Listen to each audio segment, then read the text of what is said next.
Psoriasis உடைய டயட்டுக்காக நிறைய வீடியோக்கள் போட்டிருக்கோம். மருந்துகள் என்ன நீங்க சேஃபா பயன்படுத்தணும், ஹெர்பல் மருந்துகள் வீட்டிலேயே நீங்க எப்படி கஷாயம் தயார் பண்ணணும், நிறைய பதிவுகள் போட்டிருக்கோம். அதோட லிங்க் எல்லாம் இந்த டிஸ்கிரிப்ஷன்ல போடுறோம். ஸோ அதை பாருங்க, உங்களுக்கு அந்த உணவு கட்டுப்பாடு பற்றிய முற்றிலுமான தகவல் கிடைக்கும். இந்த பதிவு எதுக்குன்னா, நம்ம பாரம்பரியமா பயன்படுத்தி வந்த ஒரு மூலிகையை இந்த சொரியாசிஸ்க்காக நம்ம நினைவுபடுத்துவதற்காகத்தான். அந்த மூலிகையினுடைய பெயர் பூவரசம் இலை பூ.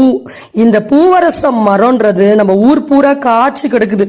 அதை விட்டுட்டு நம்ம இதை நம்ம நிறைய இடத்துல ட்ரீட்மெண்ட்டுக்கு போய் பல ஆயிரம் பணம் நம்ம செலவு பண்ணியும் இன்னைக்கு பயன் இல்லாம உட்கார்ந்துட்டு இருக்கோம் அப்படின்னு தான் நம்ம சொல்ல நினைக்கக்கூடிய ஒரு உண்மையாக இருக்கிறது, நம்ம ஒரு வருந்தக்கூடிய உண்மையாக இருக்கிறது. அப்ப நம்ம கையிலேயே கண்பட காய்ச்சி தொங்கக்கூடிய ஒரு அற்புதமான மூலிகையை நம்ம பயன்படுத்திக்கணும். சரி, இந்த பூவரசம் மரம் நல்லா பாருங்க. இப்ப நம்ம இந்த வீடியோல